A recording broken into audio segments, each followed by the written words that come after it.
صديقي العزيز، في الفيديوهات دي هعلمك ازاي تحل الروبيك كيوب بطريقة سهلة مكونة من 8 خطوات هنعملهم مع بعض ونتعلمهم سوا واحدة واحدة لحد ما تقدر تحله وتلخبطه وتحله تاني.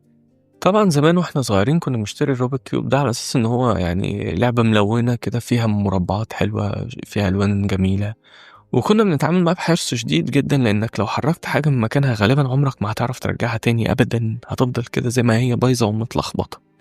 عشان كده النهارده حبيت إن أنا أعلّمك إزاي تحل الروبيك كيوب ده، عشان لو كان عندك أو لو فكرت تشتريه هتقدر تلخبطه وترجّعه تاني بمنتهى البساطة، وتحل اللغز الغير معروف بالنسبة لنا كأطفال، ويبقى بالنسبة لك حاجة مفهومة جدًا. كمان هيخلّيك عبقري قدّام أصحابك، فأظن إن ده هيخلّيني أستاهل منك لايك على الفيديو وسبسكرايب للchannel بتاعي. طبعًا عشان نبدأ مع بعض لازم نتعلم حاجات بسيطة جدًا عن الروبيك كيوب ده ونفهمها سوا. أهم حاجات طبعًا محتاج أعرفها هي الpieces اللي موجودة في الروبيك كيوب دي شكلها بيكون عامل إزاي عشان أقدر أتعامل معاه بشكل سليم. أول piece أو قطعة محتاج تعرف عنها هي قطعة المركز أو الcenter، ودي بتكون عبارة عن قطعة فيها لون واحد بس ما فيهاش غير sticker واحد أو لون واحد، وهي ما بتتحركش من مكانها أبدًا لأنها متثبتة في العمود اللي جوه ده. فبالتالي دي أول قطعة محتاج أفهم عنها هي الcenter أو المركز، ودي بيكون ليها لون واحد وما بتتحركش من مكانها. أما اللي بتكون مثلًا في الحتة دي كده فدي اسمها قطعة الزاوية. تعالَ نشوف الcorner دي أو الpiece بتاعة الزاوية بيكون مكوناتها إيه بالضبط. الpiece بتاعة الزاوية بيكون ليها 3 ألوان، ودي بتقدر تتحرك في أي مكان عادي جدًا، وغالبًا بيكون مكانها في الcorners اللي هنا. فلما أقول مثلًا إن عايز أحرك قطعة الزاوية ديّة يبقى هي دي اللي أنا باتكلم عنها، ليها 3 ألوان، 2 ملاصقين لبعض وواحد من فوق.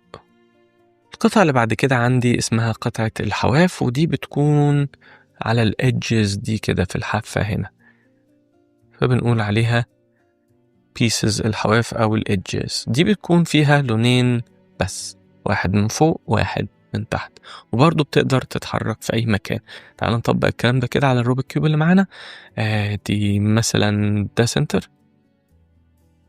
وده center، لون واحد وما بيتحركش من مكانه. وبعدين هنا عندي قطع الزاوية، وعندي هنا الحواف.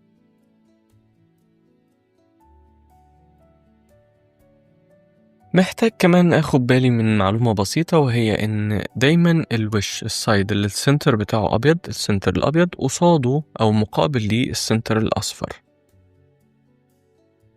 والأحمر مقابل ليه الcenter البرتقاني،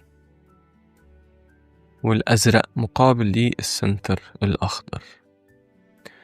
وإن أنا لو ماسك الروبيك كيوب بتاعي مثلًا بالمنظر ده، فهيكون ده الوجه اللي في المقدمة وهاقول عليه الfront، وهادّي له حرف الF بالإنجلش. يبقى أنا لو حبيت أحرّك الوجه اللي هو الF يبقى هاحرّك الوش ده، وبالتالي بامسك الطبقتين اللي فاضلين بإيديّا كده عشان أقدر أحرّك الfront ده.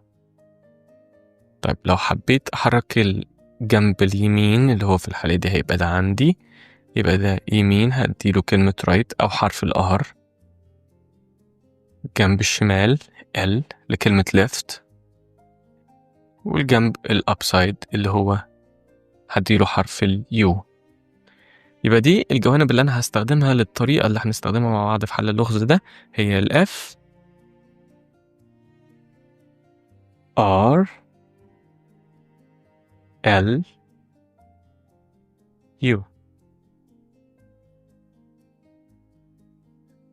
كمان حابب أقول لك إن أي طريقة بتشوفها على النت لحل الروبيك كيوب بخطوات ثابتة معينة كده تفضل تعملها لحد ما المكعب يتحل معاك، دي كلها نصب واحتيال، لأن ما فيش حاجة اسمها كده.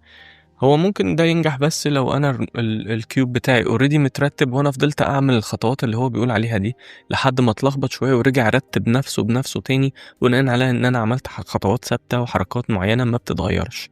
لكن لو أنا الروبيك كيوب بتاعي متلخبط أصلًا عمري ما هاعرف أحلها بحاجات ثابتة غير ال8 خطوات اللي أنا هاقول لك عليهم مع بعض في فيديوهات منفصلة. لو حاسس إن أنت متحمس للموضوع أو حابب تعرف إزاي تحل الروبيك كيوب، يا ريت تعمل لي فولو على الفيسبوك، وكمان تعمل سبسكرايب على الشانل بتاعة اليوتيوب. أنا اسمي محمود عقل، أشوفك في بداية الخطوة الأولى.